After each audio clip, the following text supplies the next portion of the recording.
If you're a gym owner doing less than $100,000 a month and still pretending that you like mopping your own floors, this video is for you because I'm about to cram 14 years of blood, sweat, protein bars, and business lessons into this video. If you're new here, my name is Cale Owen. I'm the former gym owner, current CEO of Gym Launch, and possibly the only guy in the entire world who's broken a whiteboard marker from drawing gym models too aggressively. Our team's helped over 6,000 gyms rack up $1 billion in new fitness revenue, and today I'm going to give you the top lessons that I wish I had learned before I almost closed my gym. So let's hop right into it. So lesson number one is that the model matters. And what do I mean by that? Well, the model, everything that falls into your model is going to be your pricing. It's going to be your memberships, meaning what type of memberships do you have? What type of access is it? And then also your team structure. Like think of like your fulfillment. So how are you going to fulfill, right? And your fulfillment will matter a lot because your fulfillment will basically affect what type of model you have. And the reason why this is super important, we'll get into this in just a little bit. I'll get deeper into this in other lessons, but your pricing matters because if you set your business up and your model up where you have too low a pricing, you're gonna get screwed because you're gonna get to a certain cap where you have so many members, but you still haven't reached profitability.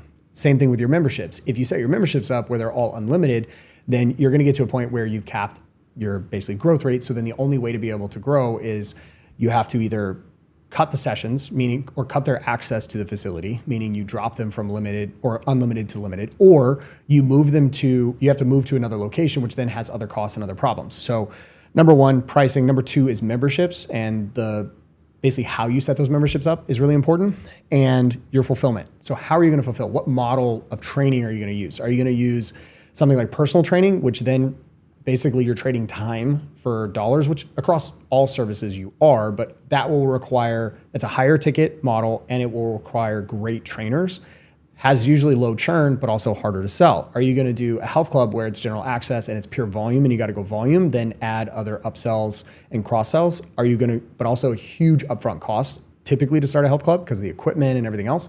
Are you going to do a large group training facility where you're gonna try to get 16, 20, 25, 30 people into one session, again, volume, but at a slightly higher price. And then also, or you're gonna do semi-private, which is lower footprint, and you're gonna do something where it's a 4 or 6 on 1 model where you have 4 to 6 clients with one coach. You can charge higher prices, you have more touch points, but again, with that, it's higher price. So again, you have your pros and cons on both sides.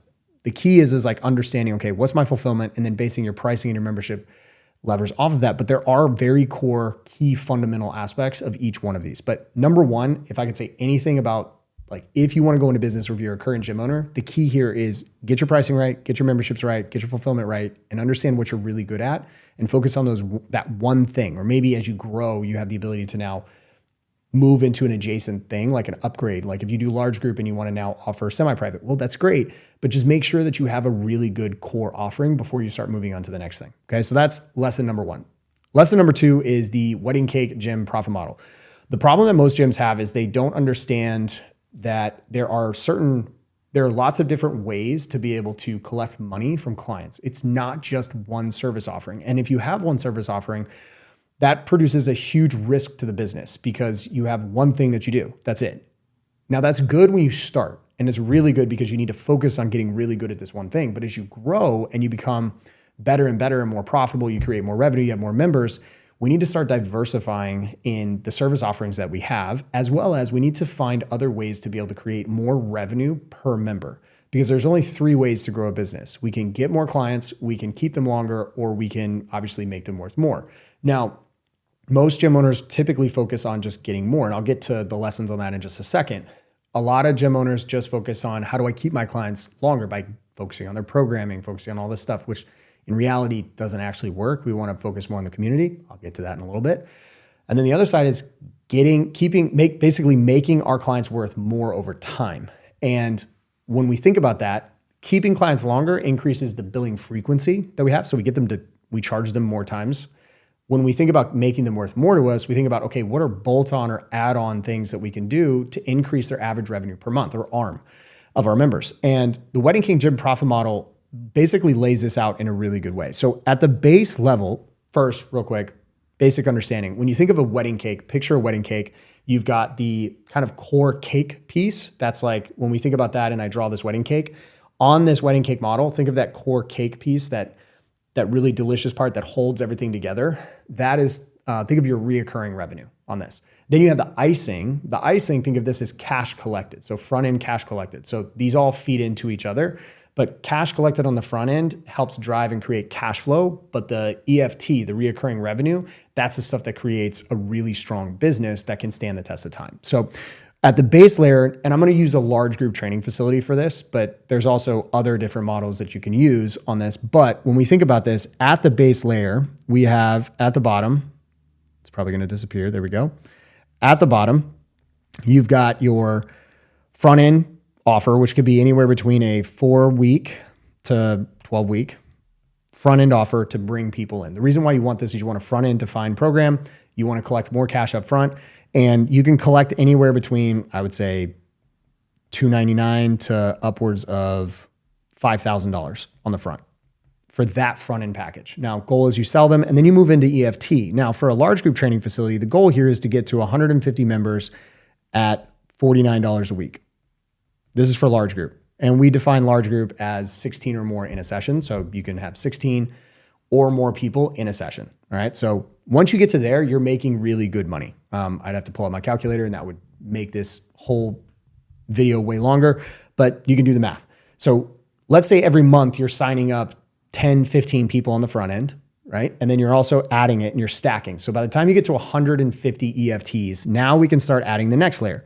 The next layer is, when we think about it, is now semi-private. So semi-private is going to be either 4-on-1, 5-on-1, or 6-on-1s. And you can start selling people directly into it. My suggestion is, and I'll show you a way to be able to do this later on, and a really key thing that helped me a ton and helps our gym owners be able to immediately launch a semi-private program with their current clients and make a ton of money off of it.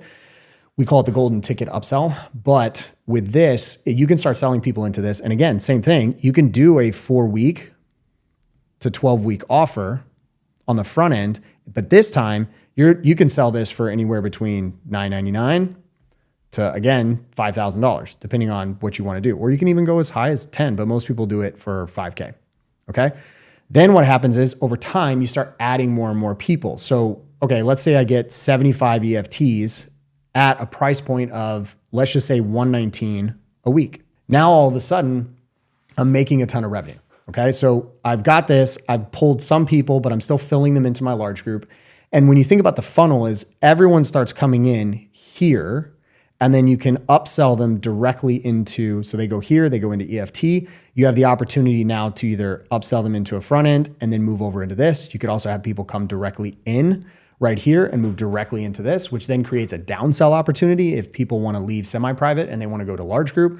Like you have this option right here. Okay. So the next layer is what we call hybrid. So in hybrid, this is simply nutrition and accountability. So these are for the people that are in large group or maybe they're online, maybe they're somewhere else, but you can now just offer nutrition and accountability guidance. With this, again, you can do front-end programs where you're selling 4-week to 12-week programs. And you're charging them anywhere, again, between, I would say, typically for this, you're looking at, I would say $599 to probably, again, you could go up to 5K, but let's just say for this case, 2K, right? And then over here, the goal is to get to anywhere between 50 to 75 people that are on this. And what you want to do is you're going to bolt this on for roughly, I would say, $28 a week on top of their large group. But I'm just going to put the total cost of this membership, which would be roughly $77 a week, right? So now the key here is when you think about this, this is a bolt-on. So this is something that you could use with your members or anyone else, and they're paying you essentially $77, or you could just have people just directly in this.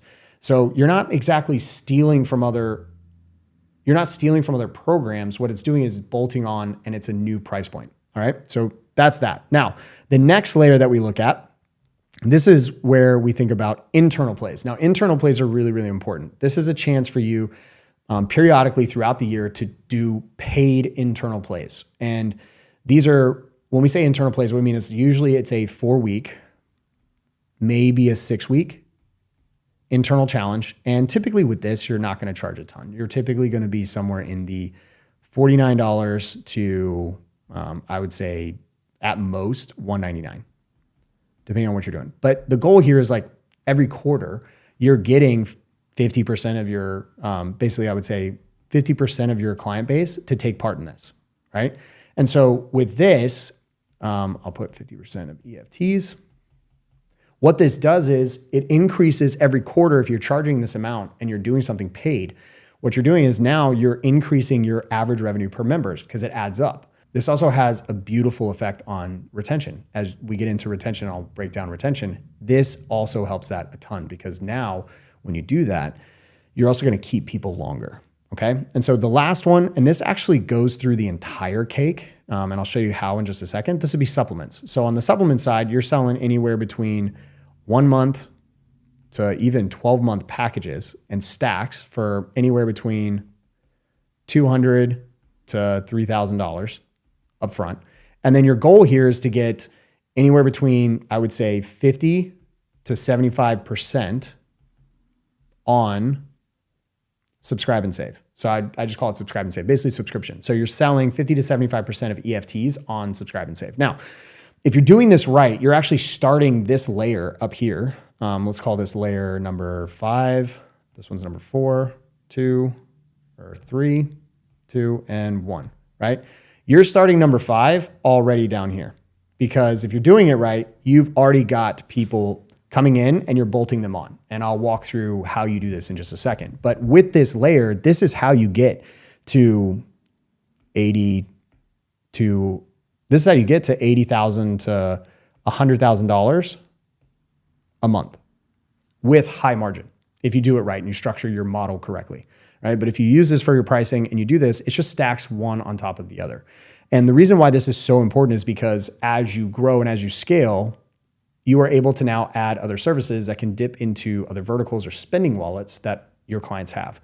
Because you're going to have clients when you do large group, you're going to have clients that are going to want higher attention, more attention. And then that immediately goes into semi-private. Well, now we've got an offer where you can get more attention, smaller groups, and you can work there. Now you're going to pay for that, right? But now you have that. Then you have other things where people are going to be like, you know what? I don't really want semi-private. I love the large group, but I would love nutrition and accountability. I love help on that. And you can sell 12-week packages or move them right into EFT where they're constantly getting that. And then you also have your internal challenges where the people that just are in large group or just in semi-private, they don't want anything else, but they love taking part in these internal challenges and plays that you have every quarter. And then now all of a sudden you've got that. And then you've got your supplements, which stacks across everyone. So now you've got as many people as possible doing that. Now, the cool part is you're constantly bringing in new clients on the front end. Think of this as the icing, right? So this is front end cash. And then this over here is the EFT or monthly reoccurring. And so now it starts to stack and stack and stack to where now all of a sudden, this is how you build a massively profitable large group training gym. And that's how it works. The key is doing it over time. You got to make sure that you do one thing really, really well and then move to the next. Too many times we get so distracted where I see so many gyms with 30 members, 40 members, 50 members. And they're like, okay, I'm going to just add on this thing and I'm going to add on meal prep and I'm going to add on a smoothie bar. No, get really good at the one thing and then move on. It's very easy to get distracted. Don't do that. Okay. Now, lesson number 3 is billing. We went back, we talked about the model. So billing every 28 days. This is massive. So the problem right now is that most people bill on a monthly basis. Okay. Now, if you bill on a monthly basis, that means that you're going to have 12 billing cycles a year. So that equals 12. Now, the issue with this is that you also pay your trainers typically biweekly, which means if you do it biweekly, let's go here. Biweekly pay periods actually equal 26, or if you think about it from a monthly perspective, 13 total for the year, right? Because you're going to build them biweekly, that's 26 divided by 2, that's 13. So you're out 1. So if we think about it, I'm missing one of these. So I've got to make up 1. And how in the world am I going to make up 1? Well, the way you do that is you change your billing cycle to every 28 days. Now, there's a couple pros and cons to some people will be like, well, what if I charge weekly or what if I charge biweekly? The reason why I like this is for 3 reasons. 1, you have less admin, meaning if you bill every week, you're going to have a lot more failed payments. You're going to have a lot more questions, a lot more people being like, hey, can I just pause my payments? The second reason is you have the same benefit as weekly or biweekly. You just have less admin and you're still going to make up and get 13 billing cycles in the year, which means, by the way, with this benefit, that means you're going to take whatever your monthly rate is right now and you're just going to add it at the end of the year without adding a single client, which means you're going to increase your revenue. So your revenue is going to increase by 8.33%. Most of the time, that's going to fall right to the bottom line. For like in reality, it is. And you don't have to add a single member, don't have to add a single session, coach, equipment, nothing. It is just by changing your billing cycle, you're going to make more money. And then the other thing is sales is really easy. And the reason why sales is really easy is you can position instead of saying the monthly or the every 4-week rate, you can just say, cool, it's only $49 a week. We just bill every 4 weeks. Notice how that's way better than saying it's $196 every 4 weeks. You just say $49 a week. We just bill every 4 weeks. Sound fair? Great. All right. So bill every 28 days. Please do that. Massive. All right. Number 4, core functions. Understanding the core functions. So in reality, there are 7 core functions. So number 1 is lead generation. And I'm going to get into each of these in just a second. But lead gen, lead nurture, sales, fulfillment, retention, teams / leadership. Think of this as leadership as well. And the 7th is finances. And what I mean by finances, I really just mean metrics. So to keep it as simple as possible. So in these core functions, lead gen, it's really important to understand core functions overall is each one of these are different areas of the business that frankly have to be done really, really well over time if you want to create a great business. Now, do you have to be perfect in every one? No, you do not. But you need to be able to understand that each one in and of itself is a separate business function. They all work together, but they each have their own function, their own responsibility. For example, lead gen. If I think about lead gen, a lot of times when I think about creating leads, as a gym owner, when I was broke, I used to think leads equaled sales, but that's not true. I can go out and get 1 million leads, but if I can't get them to actually show up and then actually close them, then it doesn't matter.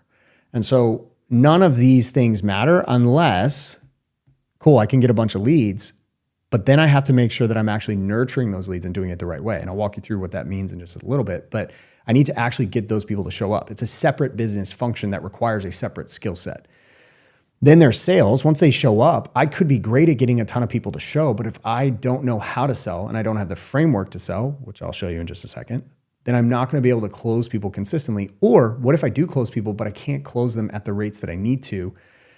And by that, I mean, I can't collect the cash that I need to be profitable and create cash flow. Well, that's another problem. And that's a skill set. And then cool. Let's say I'm great at all of those. I'm great at lead gen, lead nurture, sales, but then fulfillment, I have a bunch of people that just cancel and leave in the first 30 to 90 days because I struggle and I can't scale it. Maybe it's just you, or maybe you have trouble scaling your team's ability to fulfill on what you just sold them. And then on the back end is like, how can I keep people long-term? Can I keep people past the first 30 days, past the onboarding stage, past 90 days? Can I keep them for a year, 2 years, 5 years? And can I do it consistently? And more importantly, do I have a system that can scale without me?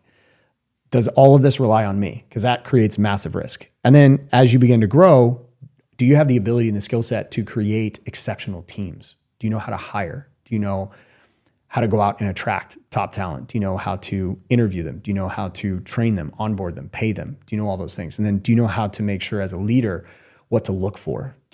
Are you inspirational? Are you someone worth following? Right? These all lead into it.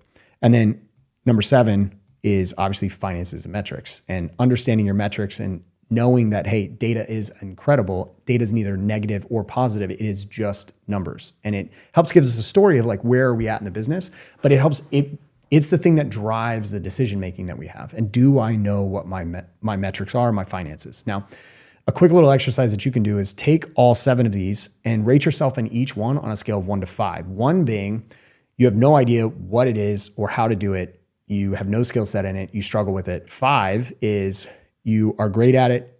You don't even have to do it because you've been so good at it. You've mastered it. And now you have other team members and they're crushing it and you don't even have to worry about it. Rate yourself in all of those and then take the one that has the lowest rating and then focus your time there or hire someone to solve that problem for you. All right. So core functions. And the reason, again, this is super important. A lot of times we think that all these things work together and that leads equals sales or fulfillment equals retention. These are all separate things and they all have to be looked at incrementally in order to grow the business. Otherwise, it becomes very overwhelming. So if you've ever been overwhelmed looking at what do I do in my business? How do I focus on it? What should I do next? This is the thing that's going to solve that. And it was crazy. It's like, I didn't know this until I got into it. And then when I looked at it this way, it helped clear the fog and the overwhelm of where should I focus in my business? And it helped me understand, okay, where are the holes and how do I fix them? Okay. Lesson number 5, 4-layer funnel. Let's talk about acquisition. So we talk about the lead side, right? So we're talking about lead generation here. Now, for a long time, you could just go out and you could run ads, or you could just rely on referrals, or you could just do basically one form of traffic in order to grow a gym. And I'll get to the myth of basically the field of dreams myth in a little bit, but in today's world, it's totally different. In today's world, for gyms to win long-term, they need to, over time, develop 4 different channels. I call them layers of a funnel. And the way this works is at the top, you've got paid ads. The next layer is content. The next is warm outreach. And the last one is referrals. Now, with this, as you move up and down the funnel, you're going to have the chance to have more leads to less leads. You're also, from an effort perspective, you're going to have more effort and less effort. And the reason for that is because, let's start at the bottom. Referrals, the reason why you have less leads there and it takes more effort is, one, from a less leads perspective, is you just have lower total addressable market, known as TAM, because you just have your members, your member base. So if you have 50 people, that's the pool that you can hopefully grab from. But at some point, that's going to be capped. And it's already capped right now based on how many members you have. And most of the time, you're not getting all of your members to actually refer. So no matter what, you're always going to be capped. From a more effort perspective, the reason why it takes more effort is because referrals rely on you having exceptional actual service. So it is your business. And it also is very manual, which means you actually have to go out and you have to ask and you have to make sure your team is asking. And it's a very manual process.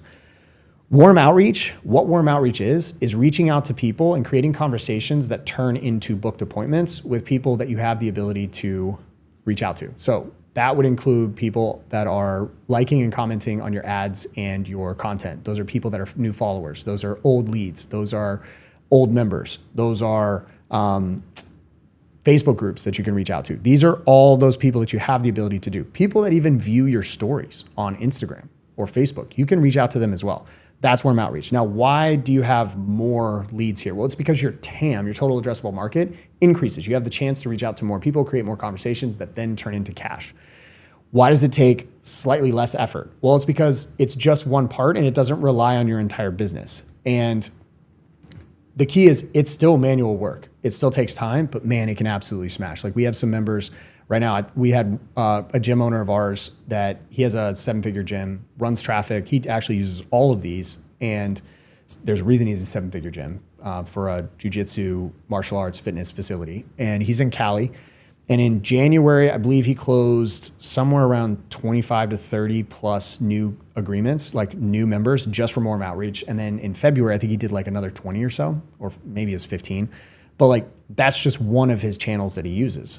And then on the content side, as we move up the funnel, content is just posting content. It's video content, written content, voice, right? So you got your Reels, you've got your Facebook, you've got your YouTube Shorts, you've got TikTok, you've got all those, right? That's content. Then you also have your written stuff, which could be Google My Business posts, it could be Facebook posts, LinkedIn posts, Twitter, emails, blogs, anything written on your website. Website counts as well. And then you also have voice, which could be obviously podcasts. I don't suggest you do a podcast, but it can be there. I think there's way bigger things that you can do. In fact, I think the biggest lever that you can pull is just create better content and make it engaging, make it fun, make your gym look really, really cool. If you do that and make it really fun, it's gonna be great. Now, what's interesting about content is from an effort perspective, if you're really good, it actually doesn't take a lot of effort. You just spend like 1 or 2 hours a week and you can create content for like all the time. It's also pretty easy to scale because most people today, trainers and everyone else, understand social media to some degree. So it's a little bit easier and you can just post and schedule out stuff. So you can spend 1 day or 5 hours and be able to actually go and just post for an entire month. And with AI tools, it's becoming easier and easier. Now, as we move up, we've got paid ads. Well, real quick on content, let me hit on the leads wise. Well, you just have more eyeballs, right? Because more people are gonna be able to see it. There's a drawback to this though, because with organic content, you're now being seen worldwide. And like, let's say you get a viral hit. Like you get a viral reel and it goes crazy. It gets 1 million, 2 million, 5 million views. Well, there's not 5 million people in your local area, right? It's just not gonna happen that are actually gonna choose to come to your gym. So it doesn't really actually help you. It may help your follower count, it might help create trust and It might help create credibility, but it's not actually going to help you make more sales. So with content, it's got to be really important that it's just a part of this funnel. And the real part is just to create trust and create engagement. And then top of the funnel is paid ads. Paid ads is by far the easiest way to, in a local market, go and get more eyeballs and create more leads, because I can just put money into Facebook. It's way less effort. I create the campaigns, or like if you work with us, we create it all for you and we set it up and we run it, we optimize it, do all that stuff. But like, it doesn't take a lot of time, and it's the biggest bang for your buck. Now, from a paid ads perspective, Meta is still the best platform. When TikTok, if they ever do a better job with targeting, that's another platform down the road. Google it's okay. It just depends on what you're trying to do. But there's always lots of different ways to be able to do it. But the key here is you want to decrease the risk from a marketing perspective by hitting all of these, and you want to do it over time. My suggestion is referrals are always going to be there. Always ask for referrals. Start with paid ads, run paid ads, make sales, crush it. Then start adding in content, warm outreach, and referrals. Now, I will hit on this real quick. They all feed each other, because when you do paid ads, the first thing that they're most likely going to do is go to your website or look at your content. You probably do that right now. I do it. If I see an ad, I'm going to go somewhere else and I'm going to check it out. So look at your content. If your content sucks or you don't have anything on there, they're not going to trust you, and they probably aren't going to opt in. But if it's really good, they're going to trust you, and your paid ads become even better. So they become more profitable. Then with content, as you get more and more people following you, engaging with your content, you create more opportunities for warm outreach. Now, these warm outreach is, again, likes, comments, engagements, everything else that's happening, new followers, all that stuff.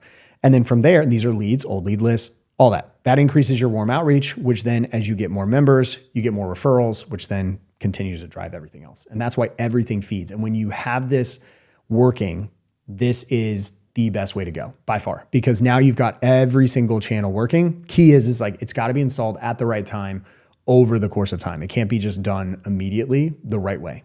Because otherwise you'd just be dabbling, all right? So 4-layer funnel, that's how to get leads in today's market. Now, next one is we talk about lead gen or lead nurture as the second core function. 4 pillars of lead nurture. Number 1 is going to be speed to lead. The key here is that you got to reach out to leads in under 5 minutes. So that means call, text, video, voice message, or video, text message, could be a voice memo, whatever it is, you've got to reach out to them in 5 minutes. My suggestion would be call, they don't answer, double dial, don't answer, video, text message, then it's follow up with a text message. So number 1 is speed to lead. Number 2 is going to be volume of reach outs. Volume negates luck. And so volume, you want to be thinking for days 1 through 5, 3 times a day. And then days, I would say 6 through 14, 1 to 2 times a day. Most of the time, and then after that, you just drop them into a reactivation.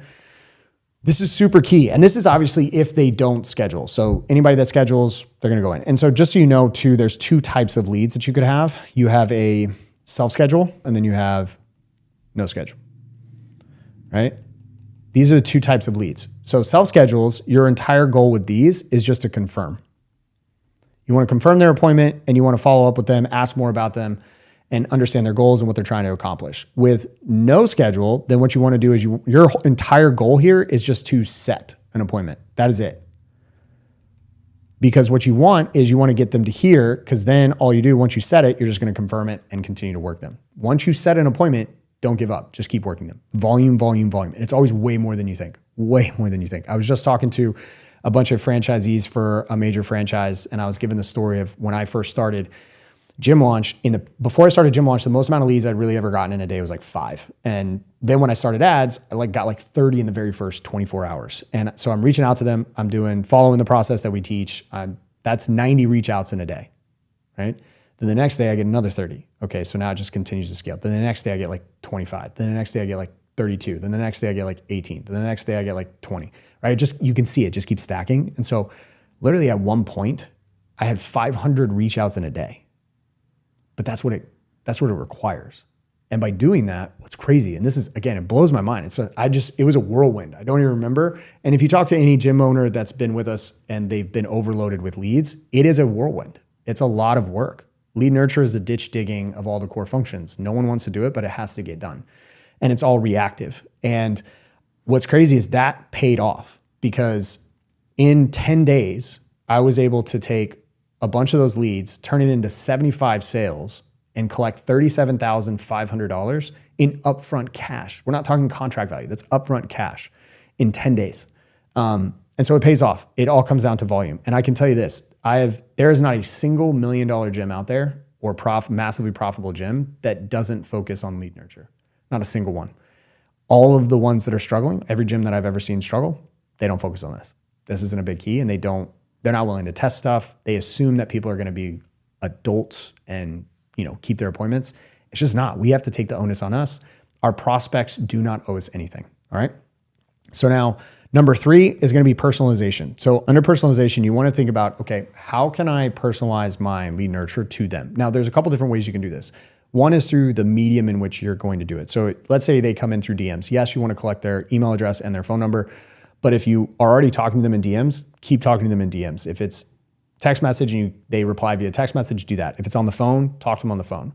The other side of personalization is also personalizing and understanding where they're at and what their goals are. So then you can grab more information, you can personalize the testimonials that you send them and the proof that you send them, all that stuff. Okay, so personalization is really key. And the last one is availability. Availability matters a ton because if you're not available to sell, you will not make money. There's a reason Walmart makes a ton of money. They're open 24/7. So if you want to make a ton of money, the best way is 9 to noon and 3 to 7 p.m. is optimal. Like if you had all the time in the world, that's going to be the best time, Monday through Friday. And then Saturday would be 9 to noon again. All right. Now, a lot of times gym owners aren't available then because maybe you're on the floor or not. But the goal is to get off of the floor to allow yourself more time to sell. If at minimum, you want to have evening times available Monday through Friday. That's at minimum. And if you can do that, you're going to sell. So that's lead nurture. Those are the 4 pillars. That's lesson number 6. Lesson number 7 is the closer framework. So we get people showing up. Well, how do I close them? A lot of times gym owners wing it. I remember before I had a framework, before I ever went into sales training, I would just wing sales and I would just hope and pray that it would work. And every single sale was different. And that also led to me having huge ups and downs and also not consistent sales whatsoever from a closing percentage. That means also that I didn't have my memberships locked down that well either. So sometimes I'd collect some money, sometimes I'd let people start for free, and it was just all over the place. And so this closer framework is by far the simplest way to think about sales for fitness. And it's what we use from a framework perspective here at Gym Launch. We've done well over $100 million in revenue at Gym Launch since we started. And this is what we teach our gym owners, and that's what they have been using to generate well over $1 billion in new fitness revenue. Now there's nuances to this, but the framework still applies. And once we understand the framework, everything else becomes a lot simpler because if we just follow this framework, we're good to go. So the C stands for clarify. We want to clarify why someone came in. That's the whole goal. Like what's their goal? Want to lose 20 pounds, whatever it is. We want to understand why they came in. The L is for label them. So we want to label them with a problem that we plan to solve. So if someone comes in and they're like, I want to lose 20 pounds, it's like, got it. Can you tell me a little bit more about that? Cool. Got it. So you want to lose 20 pounds because of X, Y, and Z. Am I off on that? Great. Got it. So you want to make sure that we are repeating it back to them. All right. The O stands for overview, past pain and experiences. So it's really just think about, I want to go back in time and I want to create a timeline from past to future. And I want to understand where we're at in the present. What have they tried? What's worked? And what hasn't? What do they like? Maybe they did different programs. Maybe they tried different nutrition plans. Maybe they tried Weight Watchers. Maybe they tried a personal trainer. Maybe they tried large group training. Maybe they tried CrossFit, whatever it is. I want to figure out what have they done in the past? What do they like? Where are they at? And then also more importantly, where do they want to go? Like what's their goal even deeper? And I want to then make this way more personal. This is where you dive into the pain. This is where you make it mean more. People say, I just want to be healthy. That's not a reason. I don't know a single person who's ever woken up and said and woke up with the goal, feet hit the ground, I want to be as unhealthy as possible. Every single person wants to be healthy because it's the assumption that we'll live longer. Well, the point of this is to figure out, okay, not only do I want to figure out why you tried, but like, why do you actually want to do this? What's the real reason behind it? What's the impact? You want to make it mean more, okay? Then the S stands for sell the vacation. When I say sell the vacation, what I mean is that most of the time in sales, a lot of people focus on the features and kind of mix in what they think are benefits of their program. So they talk about the things like the programming and their certifications and all these things. That doesn't matter. What matters is how is this going to actually solve their problem?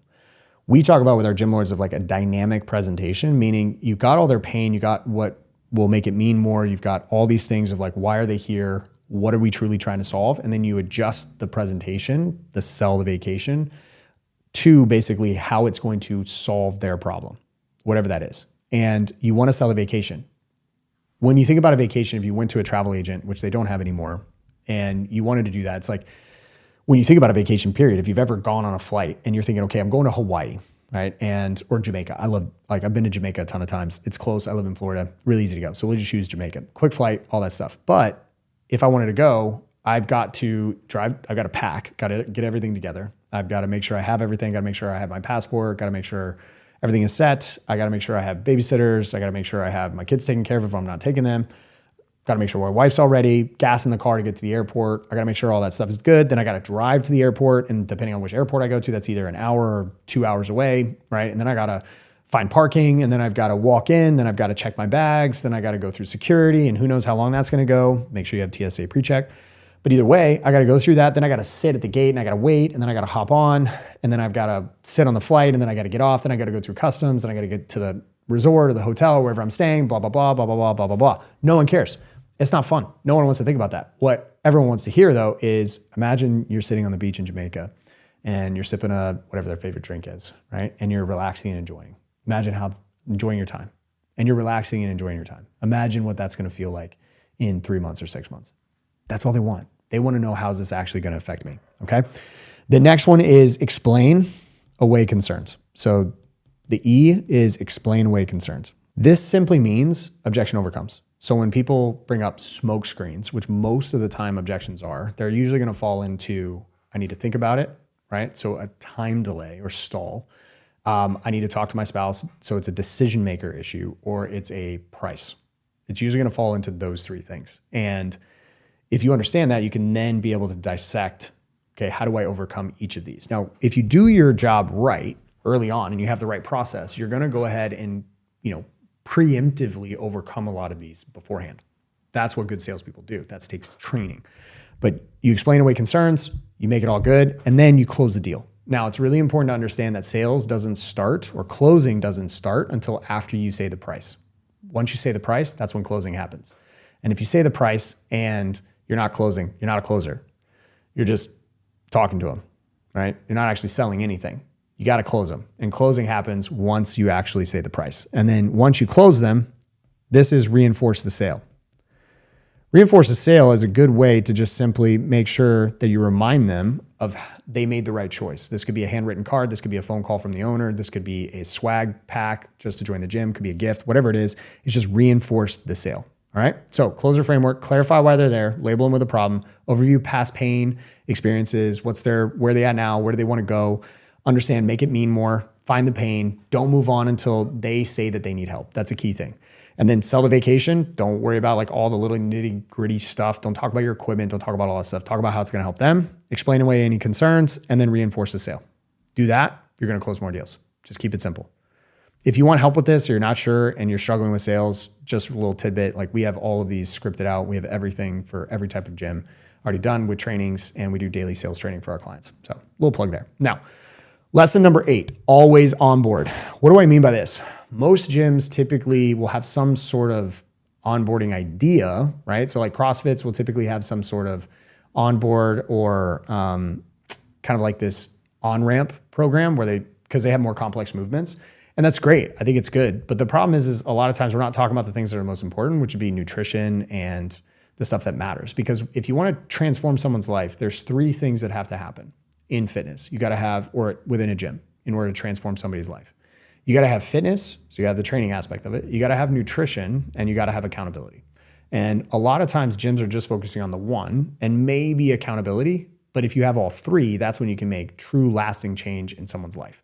And when you nail that, it absolutely crushes. So with onboarding, what I mean is post-sale, every time you make a sale, move them and schedule them to what we call a nutrition onboarding. This nutrition onboarding post-sale, it should not happen same day. It should happen, let's say you sell Monday through Saturday and then you do your nutrition onboardings after, or you sell Monday through Friday and then you do all of your nutrition onboardings on Saturday, or you just do it on another day. It doesn't really matter, but this nutrition onboarding needs to be a one-on-one 30-minute meeting. And in this meeting, what you're going to do is you're going to go over, you're going to welcome to the gym. You're going to make sure all their tech stuff is done. So their tech, meaning like their apps, everything else, you're going to make sure that they get their before pictures. Really key, because you want more testimonials that will help you sell. You want to make sure that you have your nutrition plan. So you want to go over your nutrition plan. If you don't have that, I highly suggest that you do that. Also, your assets, like nutrition plan and assets, meaning assets are like meal prep guides, eating out guides, recipe books, all that stuff. We provide this for our clients. They can custom brand them and do all that stuff, but we give them tons of assets for our clients. You want to do that. And then you want to sell subs. Really, really important. Sell subs here. You can make more money, cross-sell. You will thank me later. It's just a way better process to do the sale on the service and then do the sell on the product later. And you could do that during nutrition because it aligns really well with talking about nutrition, because that's the thing that most people want. And the first question that most people have anyway is, what kind of subs should I take? Well, instead of you saying, hey, you don't need to do that, just eat chicken and rice and more veggies. Well, guess what? They're going to go and they're going to listen to their they're going to go and listen to their favorite influencer, and they're going to go buy whatever subs they're pushing, or they're going to go to GNC or Amazon, or they're going to go to Google and just search a bunch of stuff that they should take. Why don't you just offer that? Because you're the closest to their training. You're the closest to them. You're the one holding them accountable. You know what they're doing. So focus on making sure that you're providing every single aspect for them. Go back to the wedding cake gym profit model. We need to be doing sub sales. So doing this. And the reason why this is super important is it sets the tone that your gym is different. Because how many times can you just come in, start a gym, and then just join no matter what, and you never have an onboarding? Set the tone, create expectations. And then from here, you can also set another meeting, like a check-in or something else, and it creates a way better experience. So always onboard your clients. Next is lesson number 9, always create a 90-day client journey. Have the first 90 days mapped out. Industry data shows that most gym members will exit within their first 90 days within a gym. So you want to make sure that you set this. And when you think about this and you're trying to organize this, the ways to think about it are, okay, what are the checkpoints that I want to check in with them? What are the messages that I want to send them? What are the gifts? What's the recognition? And when do I want to upsell? If you have an upsell, okay? So in that 90-day client journey, you want to outline what's going to happen in their first 90 days. And you want to have checkpoints here. So you either phone call, or you're doing in-person meetings where you're checking with them. You want to make sure that their experience is going really well. And those checkpoints also fall in line with you can upsell them. So if there's any issues, you can course correct, or you can upsell them into something else. You want to track your messages. So whether it's email, if you have an app, through the app, or SMS, you want to make sure these are all lined out. So you're checking in with them. And then that also gives you an idea of, okay, is someone falling off because they're not replying or they're not attending? You want to make sure you're tracking that. And then gifts, like what gifts do I want to do? Whether it's a swag pack, whether it's their first month or their first 10 workouts, you want to give them recognition, whatever it might be. And then recognition, like, am I going to give them a shout out inside of my Facebook group, or shout out publicly, or do I have another group that I'm using? Platform. And then upsell. You want to upsell people. Do this. I can't tell you how important this is, because this will massively drop your churn. And most gyms don't have this laid out. If you build this process out, you can automate a lot of these things. But remember, you don't want to automate human connection. It's just it's impossible. You're not going to be able to do that. So make sure you think about this with intentionality and make it yours. So the key here is just reaching out as much as possible during the first 90 days, making sure that they have a great experience and following through with it. Lesson number 10, we're talking about retention here. So those other two were thinking about fulfillment. Now we're talking about 5 horsemen of retention. So under the 5 horsemen of retention, number 1 is attendance. So when we think about tracking, number 1 is attendance. So when we think about cutting churn, because churn is brutal, right? When you start to grow, when you start to get more members, what happens is cool, I'm doing great, I'm selling a bunch of people, but then all of a sudden, why am I not growing? Well, it's because you've reached essentially your hypothetical gym max, which means you have the same amount of inflow as outflow. So it doesn't matter what happens, as long as everything stays the same, you're going to stay the same. So you have 3 options. You can increase what you're doing, you can decrease your churn, or you could do both. I'm a huge fan of doing both because it just makes you way more money. So the first thing in decreasing churn, so increasing retention, keeping your clients longer, we tested and did a study group with a ton of people. So we did case study, we did focus groups, we did a whole bunch of stuff, and with a ton of gyms, all with sub 3% churn monthly in large group training facilities. And what we did is we basically dissected and reverse engineered what are the things that are repeatable and scalable that they do that no one else was doing. And this was the core things that all of them did. One was attendance tracking. So they would track attendance. And with it, tracking attendance is every Wednesday, they would pull a report of everyone that either didn't schedule, and they obviously didn't show up, or anyone that scheduled and didn't show up. And then they would basically send them a message or call them, just pick up the phone on Wednesday and call them to get them rescheduled and back in. Because if you own a group fitness facility, you understand that if someone goes on vacation, they come back and they go 3 times that week, then the next week they go 2, and then something comes up, and then they go 1, and then they go 1, and then they request an exit. It just happens. What we want is consumption. And so attendance tracking is really huge. Number 2 we found is reach outs. And with reach outs, what we mean is they just did consistent reach outs to all of their clients via SMS and calls. So they would do once a week or once every 2 weeks or sometimes twice a week, depending on the type of gym and the type of people that they were or the members were. And so they would do consistent reach outs all the time. And so they had a system and a cadence in place where they would do these reach outs. Number 3 is handwritten cards. Handwritten cards. So on handwritten cards, you might be like, whoa, that's a lot of stuff. It goes a really long ways.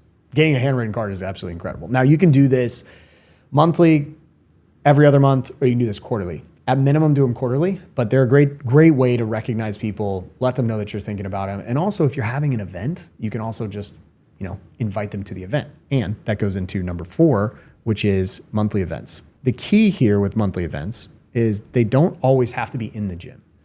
In fact, what we have found that works best is if they're outside of the gym. So think of like a pub crawl, or you go to a local sporting event, or you go do something outside of the gym. It makes it way more fun because it brings the gym to them. It brings the community to them. Because why do people go to the gym? They go to the gym because they want to relieve stress. They want to feel better. They want to look better naked. They want to, live longer. They enjoy the camaraderie. They want to get challenged. They want to get pushed. But all of that leads into they want to have a better life, a higher quality of life outside of the gym. And so why don't we just meet them where they are? And why don't we bring the relationship to them? Instead of having to be like, oh, we're doing something in the gym. Why don't we just go to where their favorite places are and make it a part of their life? It's a way better way to do it. And we have seen over and over again how much this impacts churn in a positive way. So monthly events, every single month. All right. Number 5, exit interviews. This is the thing most people don't do. Exit interviews, got to do them. And the key here is just making sure that people actually show up and do this. Call them. As soon as someone puts in an exit request, call them and just ask them. Be like, totally understand. I can process this in just a second. Just if you don't mind, if you mind taking a couple minutes and just letting me know why. Why do you want to exit? What could we have done better? What are some things, going on? And most of the time for most people, you can cut exit requests by 50% or more just by having this conversation as quickly as possible and figuring out, okay, what was the problem? Maybe they had a poor experience with a coach. Maybe they weren't actually coming in, or maybe they just maybe they just were super busy in their life and they needed their beliefs broken or someone to hold them actually accountable and remind them of why they did this. So exit interviews are really important. So that's the 5 horsemen of retention. The data behind this is that when you implement this, on average, what we have seen is gyms will decrease their churn by 50% or more in 3 months. The key though is when they do this, what will happen is churn. So month 1, then 2, then 3, month 1, churn's going to go up by 50%. And I'll give you an example in just a second. Then the next month, it'll go down by 50%. And then the next month, it'll go down by 50% and typically stabilize. So let's say you're starting out at 10% churn per month. Well, that means that it's going to go month 1, it's going to go to 15%. The next month, it's going to go down to 7.5%. And the next month, it's going to go, 3.75? And it's going to stabilize there. All right. So that's well over, by the way, that's well over 50% decrease. But on average, we're seeing 50% decrease in churn when you implement this in 3 months and it stabilizes. All right. Now, lesson number 11, 60-day LTV system. So 5 horsemen of retention, think of that as the operating system. 60-day LTV system think of it as an upgrade. So it's an upgrade or an update to the operating system. And the 60-day LTV system basically takes all of those things and puts it into a very simple wrapper where it's a cadence where you can do monthly challenges, monthly events. And what it works is you basically have A months and B months. And so in A months, these are off challenge, meaning you don't have a monthly challenge internally, and B months are on challenge. So you have a monthly challenge that you're doing. Now, remember when I talked about the internal challenges for the Wedding Cake Gym profit model? every month you don't want to charge for them. So like every other month you don't want to do it because that's 6 a year. You do want to charge for, I would say, probably maybe 3 to 4 a year, but you shouldn't charge for all of them. Like some gyms don't charge at all. And we find that that really helps with the retention. If you're really good at cross-selling and upselling and you have lots of different stuff, you don't really need to do that. You'll actually increase retention if you don't. But basically with A's, the whole point is just take a break from a challenge, have a monthly event, do what you need to. And then the next month you have another challenge, which could be anything from an individual, right? So it could be, I'm going to put IC, individual contributor. It could be a team challenge. There's a whole bunch of different things, but every single time you're doing this, you're also producing, you have winners, you have prizes, you have raffles, you have a whole bunch of different stuff. Same with the off challenges, you're doing what's known as like theme weeks. So you have theme weeks, you have referral pushes, which also lead up into, if you go here, if you do that, it leads up into the challenge. So then you're referring leading up to the challenge, which gives them a reason to do that, and a whole lot more. But basically what this does is it creates a whole system. And what we've done is we've created a plug and play system for all of this. So it basically is just here, we hand it over, and every 60 days we update it and give it to our new gyms. And every 60 days we update the next 60 days and give it to our clients. And so it's everything from like, here's the theme week, here's the workouts, here's the challenge, here's what you're going to do, here's the messaging, here's what it's called, all that stuff. It's incredible. It has absolutely changed the way that a lot of our gyms think, because what it does is it turns gyms from being accountability places where they're reminding people why they fail through just simple reach outs of like, hey, missed you, to now they have a reason to reach out to create FOMO and interest in what they're doing, because it makes the gym so much more fun, because now there's a bunch of activities, there's outings, there's raffles, prizes, all this stuff. It just makes it way more fun. And it's an incredible system that has decreased churn for our members considerably. All right. So that's lesson number 11. Number 12, golden ticket upsell. I alluded to this earlier when we talked about the wedding cake gym profit model. Golden ticket upsell is where you are going to take large groups. So you're going to go large group into semi-private. And super like easy way to do this is basically it's a kind of a 4-step process where one, you basically identify core clients. So once you're ready, you're going to identify your top 10 clients. That's step number 1. Once you're ready to start a semi-private program, you don't have to advertise for it, just take from your current clients. You're going to identify your top 10 clients. Then what you're going to do is you're going to invite them. Next, what you're going to do is you're going to invite them personally, because you've identified them. You're going to give them, basically you're going to take these golden tickets. Think like Willy Wonka, literal Willy Wonka, like golden tickets. It's sick. It actually works. And you're going to give them to your trainers. So when those clients come into their sessions, the trainer's going to pull them off to the side and make sure that they're still in class. They're not going to pull them off anywhere else, because you want people to know. You're going to hand them the golden ticket and say, hey, you've been invited to have a chat about a brand new top secret program that we are running. And you're going to meet with whoever the owner is, right? So you're going to meet with the owner. They're going to break it down for you. But just do me a favor. Don't tell anybody about it once you get in. But the owner, whatever his name is or her name, will go over everything and walk you through the program so you understand everything. Okay. So pull them aside, invite them. Top secret. Make sure that when you do invite them in front of other people. So it's like they understand. They're like, wait a second, what's going on? Then what you're going to do is you're going to meet and sell. So what you're going to do here is now the next step, number 3, is you're just going to meet with them and you're going to sell them. And you're going to sell them and you're going to give them a discount on the ultimate long-term 12-week price point, because it's going to be a 12-week beta program, semi-private, and you're going to sell them at usually anywhere between, I would say 50 to 60. You're going to sell them anywhere between usually like 30 to 50% off. And so you're going to give them a first mover advantage of being the first ones to take advantage of this and test this out. And then the 4th one is then after 4 weeks, once you have them started, you're literally just going to repeat, and you're going to then go after another 10 clients. And then you're just going to keep adding, and then another 4 weeks, do it again. And then by then you should have 30 clients in there. And if you price it right, you can make anywhere between $50,000 to $100,000 just from your current clients, just by doing that. And that is a golden ticket upsell. Okay. Lesson number 13, hiring hierarchy. So we talked about kind of money making and all that stuff, lead gen, core functions, all that stuff. Let's talk about like the hiring aspect of stuff. A lot of times that I found is the problem for most gyms is that they don't understand who they should hire for and what roles and in what order.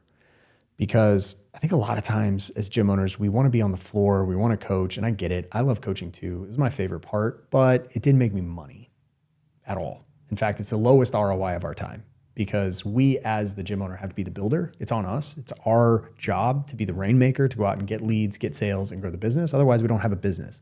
And for a lot of us, it's uncomfortable. It makes us uncomfortable. I know for me, I didn't really like it. I'd prefer to be behind my desk and do great programming and then be on the floor and get back to my clients. But I did that for 2 years and I had 33 members. The moment that I stepped away from that and I started focusing on acquisition, that's when my gym blew up, went from 33 members to over 250 in 8 months, built a team, all that stuff. It requires us stepping out. Now, for a hiring hierarchy, what I mean is like, these are the roles that you're going to need in a large group training facility and the order in which you're going to need them. So the first thing that we're going to want to do is we're going to want coaches, because we got to get off the floor. Okay. The second thing that we're going to do is we're going to need lead nurture. So a lead nurture specialist. And the reason why that we need this is because lead nurture is very much a reactive type of core function. We have to, it's basically whenever it comes in. And what happens with that is it creates a lot of confusion. And what it does is it takes away from our focus on growing. And so lead nurture specialist is an X, especially if you're driving leads, right? And by the way, I'm assuming at this point that you are either running ads yourself or you've hired someone else to run your ads. So just so we're clear, because that's what you should be doing no matter what. So lead nurture specialist, from there, you have an admin. This is the person that's supposed to take all of the little bitty tiny behind the scenes stuff, right? Think customer support, right? So client requests, billing requests, membership requests, all those little things that come up. They can also help with events. They can help do a bunch of that stuff. The next one is going to be, as you grow, is going to be a retention manager. The next one as you grow is going to be a retention manager. Typically this is, if you're a large group facility, is around the 125 to 150 mark. Because at that point, it's pretty hard to maintain retention for everyone. So this person's entire sole focus is to keep people longer. So they're doing the reach outs, they're doing the handwritten cards, they're working on the monthly events, they're coordinating with the admin, they're coordinating with the coaches, they're making sure everything happens, okay? Notice I have not talked about sales because you're not doing that yet. Sales, you don't want to hand off yet at this point. Now, as you get to this point and you're selling, now you can talk about, okay, let's bring on a salesperson. So now I've got everything else in place. Now I'm really good at sales. I have done this. I've grown the gym. We've hired the people. Now I can start looking at hiring someone to replace me. So now I've got sales. Everything is set. And then last but not least, you would go for a GM. And this is where you would want to go. Now, in our training that we have for our clients, I actually walk through at what revenue spot you should be hiring these people and what how many members and member count you should be at when you hire these people, because margins matter, but this is the hiring hierarchy. This is the people that you want to hire and the order in which you want to hire them inside of your business. Now, for many of you, you've probably already shoot, I am well ahead of this. I try to hire sales and I'm still on the floor. No, you need to get really good at sales. How are you going to train someone to be good at sales if you're not? Because what's going to happen is they're only going to be at best as good as you. And if you already suck, then that's not great. So you want to lead from the front, and by far you should be the best. Even if you're not highly skilled at sales, you should be the best because you already have credibility, you have positioning, authority, and you have conviction, or hopefully you have conviction. So you should be really, really good, and you can train someone in sales. But the key is get off the floor, find someone to take the lead nurture, because it's actually very easy. It's just time consuming. So get that off your plate, get all the back end stuff that takes you away from getting more leads and making more sales. Find a retention manager to help you retain everyone, and then hand off sales as you go. And then general manager ultimately long-term, and they handle everything. They become basically an extension of you. All right. Lesson number 14, how to hire. All right. There's a 3-step process to how to hire. Step number 1 is you need to create a scorecard. And a scorecard is, think of it as basically it's a 1-page document that outlines the mission of the role. The mission of the role, actually I'll write these down. So mission, meaning it's a couple sentences that if anyone read it, they would understand what this role's mission is and how they should do it. The second thing is going to be the objectives, or the outcomes that this role should have. So objectives would be anywhere between 3 to 8.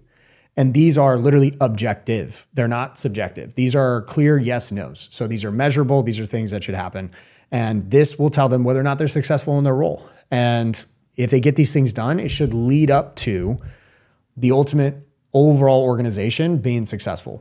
Then what you want to have is core competencies or like competencies that you're looking for. Make this before you actually go and try to hire someone. Core competencies are things like, okay, I want someone that has integrity, has the ability or experience working with adults or youth, athletes or whatever, right? You want competencies. They have certain certifications, whatever it is. You want that. And competencies also, like, they work really well with people. They are self-driving in the sense that they're self-starter, they take initiative, all those things. Those are core competencies that you want to list out. And then that helps you figure out, who do I want to go after? Okay. Then once you create that scorecard, right, now we need to go out and try to attract people. The way to do that is you can use Indeed, ZipRecruiter, all those different ones. You can also use Facebook. You can use referrals, like use every channel you can possibly think of. Then when they come in, you have your hiring process. Okay. And the hiring process is basically split into a couple different things. One, you have your intro interview. Let's just say you have your, the next part is like the interview process. What kind of interviews and how do you do it? So the first one is going to be a screening interview. So this one can be a phone call. I highly suggest a phone call. And if you have a lot of applicants, you can even do a group one, but it's a screening interview. This one is just to understand, okay, what are they really good at? What do they think they're really good at? If I reach out to people in the past that have worked with them, what are they going to say about them? All this stuff. And so you're just trying to figure out, okay, is this someone that I want to talk to? And why are they obviously applying for this job? That's what you're looking for. You want to screen out people that you're not super excited about. So that's number one. Number two is you're going to have what we call a who interview. And this one is you're basically going to take their resume, because hopefully they have a resume. If they don't, that's fine. You're going to take their resume and you're just going to do chronological order, starting from the very first job that they ever had all the way to where you are. And you're just going to ask them 5 basic questions. You're going to ask them, what were you hired to do? What's your proudest accomplishment? What was lowest point? Who did you work with? And then you're going to ask them, why did they leave? And there's a million different questions in there. And I think I have some training on this. Maybe not. I might make some training on this. And you're going to ask them those. And there's a lot of other questions that go into that. But those are the core things that you need to ask. And the reason why you want to do this is it takes out any bias that you might have and any what is kind of known as like voodoo hiring tactics and interview processes, where you're just going off gut instinct, or you're like, yeah, I like the vibes of this person, and you're just winging it, right? You never want to ask, when you're interviewing people, hypotheticals, because what are they going to do? They're going to give you the best answer possible. Yeah, you might be able to figure out how they think, but when you ask them, like, cool, so if you're struggling with communication with me, how do you think you would address it? Well, what do you think they're going to do? They're going to tell you the perfect answer. What you want to do is figure out, okay, cool, they had maybe problems in the past. Okay, well, what happened, right? And what was the feedback that you got? And then what will they say about you? And then you can go back and you can check all your references. And that's number 3, is the reference checks. So obviously, if you need a technical interview, please do that. Like, by all means, do a technical interview, especially with trainers, have them come in, do all that stuff. I'm just talking about just from like a sit down perspective. You want a screening interview, you want to sit down, do a who interview so that it's not biased. And then you always want to do reference checks and background checks. So make sure you do all of those. And then number 3 is just make sure that when you bring them on, that you create a 90-day onboarding plan for them. So they know what success looks like in 30 days, 60 days, and 90 days. And for some people, it might be they need more education. For other people, they need to meet other people. You want them within 30 days coaching their first class. You want them within 60 days being able to do their own programming, whatever it might be. You want to create a 30, 60, 90 day, and then you want to make sure that you're following up with them, doing one-on-ones, and you're tracking them. I'm telling you, like, hiring for so long, I was terrible at this. I made so many mistakes. I was so biased. I was like a vibe hirer, basically. You know, talk about vibe coding. I was like a vibe hirer. I'd go off energy and like what I was feeling and all that stuff. Terrible. Made so many mistakes. And then finally, this past year, I really just focused on trying to bring this up as a massive skill. And by doing this has helped me really understand what good hiring looks like. And it is way different than what most people think. It is pretty boring, but it's very telling. And when you do this, it creates a clear system that you can follow. And it has completely changed the way that we hire, and the best gyms follow this system. All right. Now, lesson number 15, data is dope. What I mean by that is track your metrics. Problem is, most gym owners have no idea what's going on. I remember when I was at my gym, I barely even looked at my bank account because I knew that it was so low and it sucked that I didn't want to remind myself that I was failing. And hopefully you're not in that situation. God, I hope not. But for me, it was rough. And it was just a daily reminder to myself of like, man, you suck. And the thing that I had to learn over time is that data, metrics, and KPIs, they're not positive or negative. They are just what they are. They're just helping us tell the story of where the business is at, where it's trending, and where it's going. So here's some of the key like KPIs that you should be tracking. And I'll break it down first by acquisition. We want to be thinking about, okay, what's our ad spend? How many leads? Which also goes into CPLs. Then you want to look at what's our schedule rate. Then you want to look at what's our schedule rate, which goes into show rate. And I'll just put percentage here. And then you go into close rate. So how many people that showed, how many are actually closing. And then that goes into cash collected, because you want to know how much are you collecting up front. And that gives you a good idea right away. With this, you'll also get your ROAS, so return on ad spend. So you have a good idea, which also with understanding a lot of this, you'll get your CAC, so cost to acquire a client on the front end. Now, from this, when we go in the back end, what you want to make sure that you're tracking, obviously you've got your top end stuff of like basic financials, but I'm going to go into retention a little bit. So operations, here you've got churn. The key here is you want to look at what's conversions, if you have trials, versus EFT churn, right? You want to track that. You want to make sure that you're tracking attendance. You want to make sure you're tracking exit requests. And then obviously you want to make sure that you're tracking revenue, profit, expenses, and making sure that you're tracking those all the time. And then one last thing that really matters a ton, and this would be LTV. You want to find the lifetime value of your clients. If you can track all these things, you're in a really good spot. It takes time sometimes to like understand all these and where to find them, but we're in the process of, we're building gymowners.com, which is going to be a subscription-free CRM for gym owners. And this will have all this stuff in there. It already has a bunch of this already, but it will have even more of that in there. And this will help you make decisions faster because it will give you the information that is actionable. Number 16, your market isn't saturated. I get this all the time. Everyone's like, well, there's so many gyms in my market and I'm already saturated my market and everybody knows who we are. They don't. They simply don't. And here's why. A lot of times we think as gym owners, we look at an area and we think, okay, let's say I'm the only gym in here. Well, that's me. I'm the only gym. I look at it as a pond, right? I'm here. Well, if there's now another gym in the area, all of a sudden it's the same size, but now I'm over here, right? And then as more gyms come in, let's say now I'm the fourth gym, right? Or there's 3 other gyms that come in and now shoot, same pie, but now I have way less of that pie. It's called a slice of pie fallacy. When in reality, that is not true at all, because there are still so many people that you have no idea that you're even there. Because most of the time, most gyms aren't even marketing and they aren't even getting close to saturating their market, because you've got people coming in, you've got people leaving, you've got other people who maybe aren't looking at your ads, or you're not seeing your ads, they're not seeing your content, any of this. There's a ton. What happens is that you actually think about it as like you've got all these different plots of like different channels that you can hit. And when you think about all those different channels, so let's say you've got Meta, you've got Google, you've got TikTok, you've got referrals, you've got print, you've got mailers, right? You've got all these different things that you can do. And each one of these, like, it's not like every single one of these gyms is in any of these, right? So it's a matter of like, okay, can I be able to grab people from this one? Can I get people from this one? Can I get people from this one? Can I get referrals? Can I get on print or mailers or whatever it is and expand my market?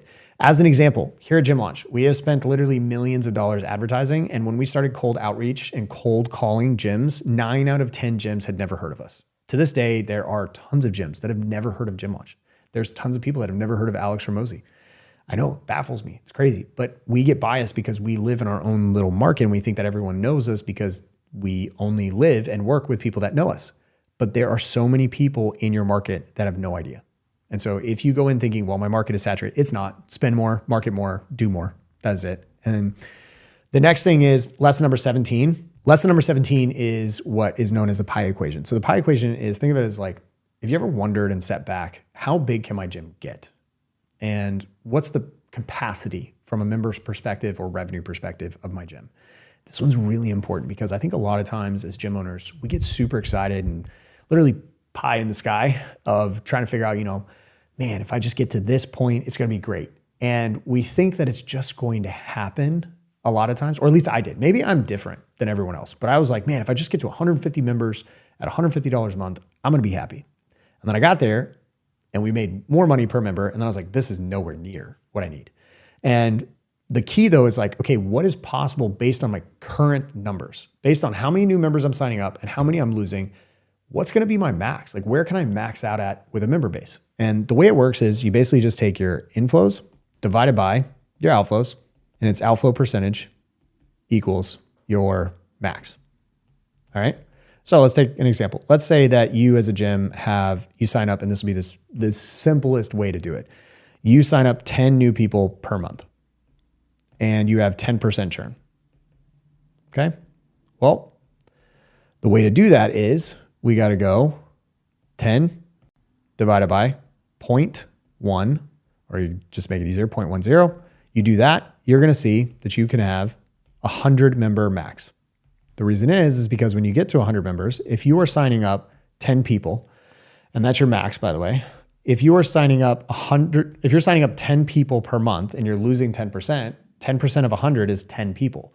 So when you get to 100 members, you're just not going to move up, or you might move down if you lose more people, but you're not going to move up. So the only way to do that is we've got to figure out a way to increase how many we're signing up, decrease churn, or do both at the same time. And when you do both, that's when the fun stuff happens. So understanding this though, it allows you kind of to have this crystal ball to be able to see into the future and figure out, oh shoot, like this is where I'm going. And it's very telling because I use this a lot on sales calls to be like, okay, cool. So how many are you signing up? Okay, how many are you losing? Okay, cool. So right now you're pretty much maxed out. In fact, you're actually declining. And it's a very simple equation that you can use to figure out whether or not you're trending up in the right direction or you're moving in the wrong direction, you're regressing. All right. All right. So lesson number 18 is know your margins. When I talk about know your margins, the problem most of the time for most gym owners is that we don't really think about how much are we making and are we actually profitable in our sessions. And I'm talking about session margin, like our gross margin on what we're actually fulfilling. And the way to figure that out is actually pretty simple, but let me give you a benchmark first. The goal that we're trying to shoot for when it comes to our session margin is going to be 80% margins or better. That's like bare minimum is 80%. Because you got to think if you have 80% margins on your sessions, you also then have all of the other costs that flow down after that, which all are going to eat away at your overall margin and your net margin, which goal here for net margin is 30%. That's what we want, net margin. And if we're below 80%, we're in serious trouble. But the first thing is like, we got to understand our margin. So to figure this out, first thing we need to figure out is what's our revenue. First thing we need to figure out is what's our revenue per session. Then we have to figure out the next thing that we have to figure out is what's our cost to fulfill. Once we have those numbers, we're going to be able to figure out what our total margin is. So an example of if we know that if we take our total revenue, so think of like total service revenue in a month, divided by number of sessions in a month. That's going to give us our revenue per session. So we're going to know how much revenue we're actually making every single session. Then we just need to understand what our cost to fulfill is. Usually with our cost to fulfill, you're going to take the trainer pay and you're going to multiply that by 1.22. Why do you do that? Well, you're going to multiply your trainer pay by 1.22 because that's going to include all of the other costs like HR costs, payroll costs, like taxes, all that stuff. Hopefully they are on payroll because they shouldn't be 1099s. That's a whole different story, but you're going to figure that out and that will give you your cost to fulfill. Then all you're going to need to do once you have that. So let's just say our cost to fulfill is, or let's just say our revenue per session is $100. So we know it's $100 and our cost to fulfill is, let's say it's $30. You already know right off the bat that you've got $70. And the way to do this is if you use this, all you're going to do is you're going to take your $100 minus 30 divided by, let me put this like this, divided by your original revenue per session, right? So it's $100. This is going to equal 70% margins. So you're at obviously $70 at 70% margins. And when you look at that, it's like, okay, well, I'm not making enough. So I need to get more people into my session. And the way you figure out obviously revenue per session is you got to think about, okay, well, I need to cut sessions. So I need to cut my lower attending ones. And I need to make sure that I am maintaining an 80% plus margin on this. And if I do that, then I'm going to be way more successful. And this is something that, man, I struggle with so much, because it's like you get the clients that come in and they're just like, man, I'd really love that noon session, right? And you're like, cool. Yeah, if I can get a couple more people, we'll make it work. But in reality, I remember literally doing this exact thing. People wanted a noon class, and I was like, cool, if you get 5 people, we can do it. And this is before I joined Gym Launch, before I knew all this stuff. And lo and behold, they get 5 people and they say yes. We put it on the schedule, and I was an idiot, and I put it on the schedule for Monday through Friday. And we had first day, 5 people. Next day, nobody. Wednesday, 3 people. Thursday, 2 people. Friday, 1 person. And then it just continued like that. But here's the problem is once you add sessions, it's very hard to take them away unless you do like a wholesale just cut, and you just go ahead and cut all of them or most of them to get you to that point. And so once you know your margins, then the way to bring this up is, okay, we need to decrease the amount of sessions that we're actually fulfilling on and try to get as many people into those sessions as possible. And I can tell you right now, for most, like a good rule of thumb is most people can cut, I would say 10% to 15% of their overall sessions and be totally fine. You might lose 1 or 2 customers, but what you earn back in margin is going to pay huge dividends when it comes to profit. So knowing your margins and your cost to fulfill is really, really important to make sure that you're protecting your profit. All right. Number 19, this has everything to do with focus. And I don't have a lot to write on this. It's more of me just letting you know. Like Alex Hormozy talks about more, better, new. And I think it's really, really important because so many times we get caught up in shiny object syndrome where we want to try so many different things. And I'll give you an example of this. When I was a gym owner, I was struggling. I saw this ad for online and how you can go online and make more profit. And I was like, oh, I'm going to try that. And then I listened to my clients, and my clients were like, oh, it'd be great if we started a run club, or we started a running program, or we started a weightlifting program. And I tried all of those things. And every single one of those things that I did took me away from my primary focus, which was I need to fill my large group sessions, and I need to market, and I need to sell.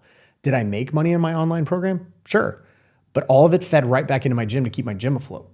And my gym went down as my attention went to my online program.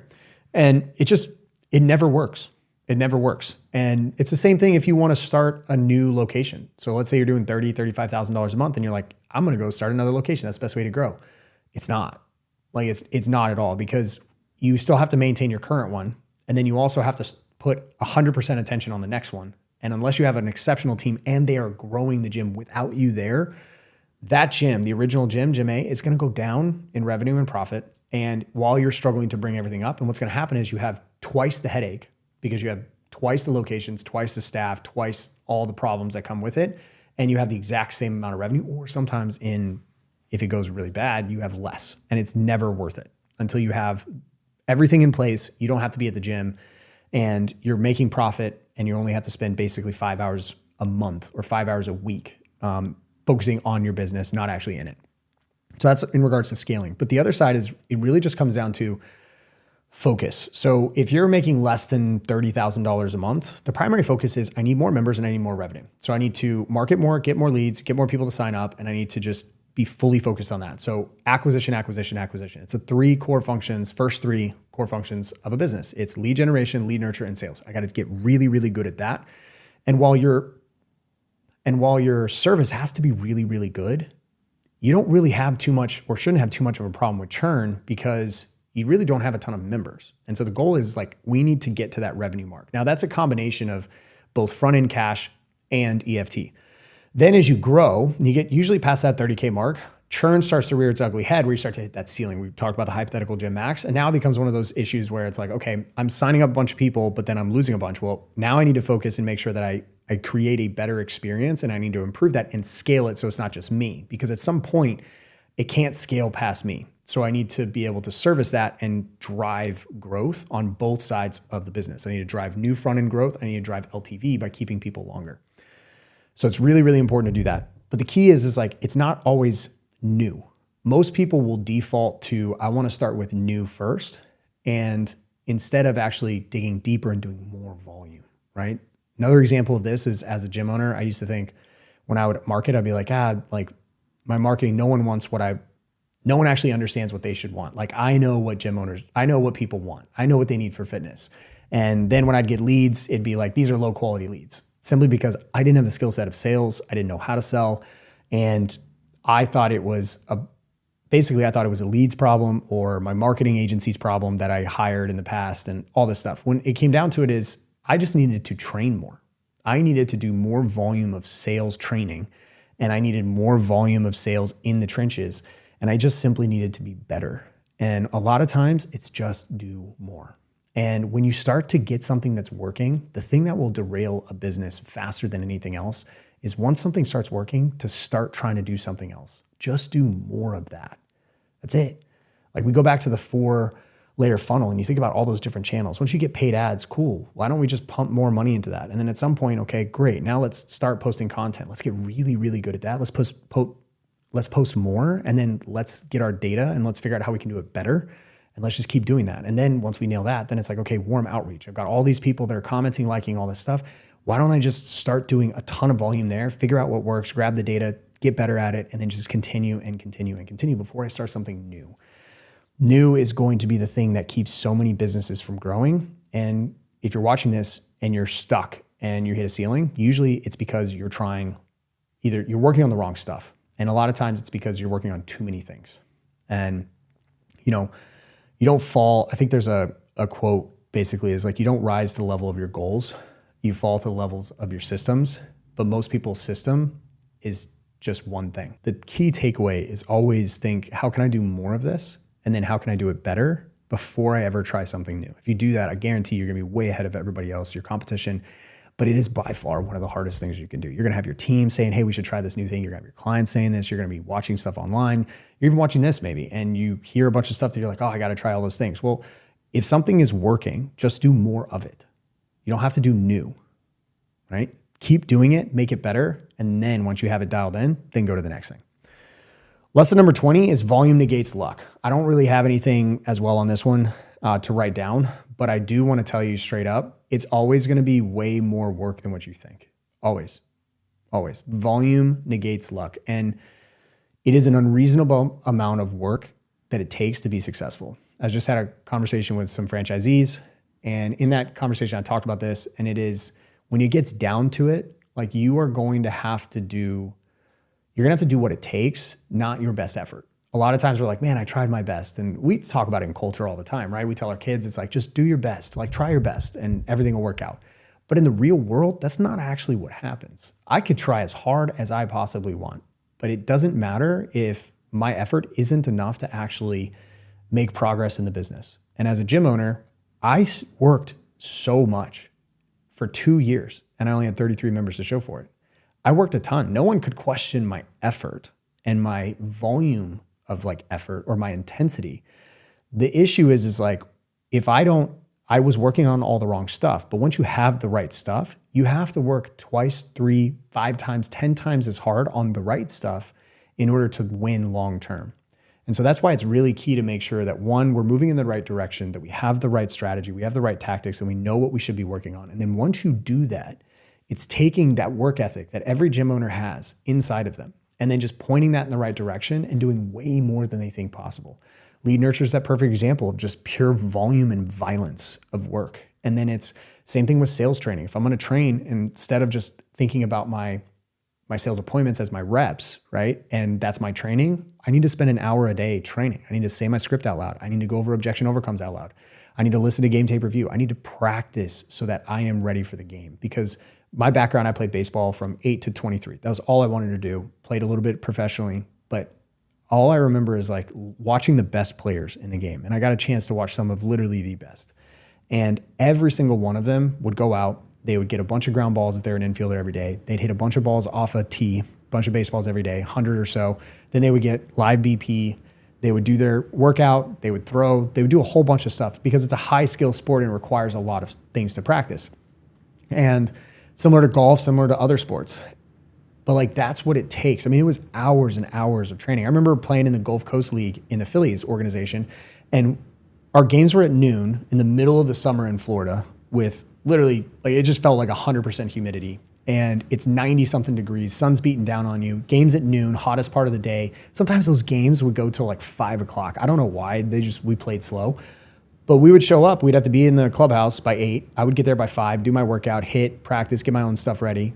And then by 8:30, 9 o'clock, we're out on the field doing a full practice as a team BP, infield, outfield, situations, like all that stuff before the game. We did that every single day except for Sunday in the Gulf Coast League.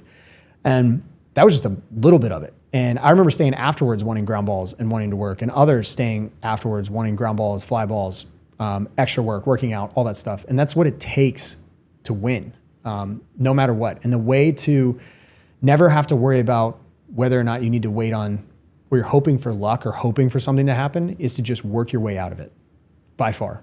And it's always, always, always going to be way more than you think. So just be prepared. Number 21, the field of dreams myth. This is the if you build it, they will come. This is the if you build it, they will come myth.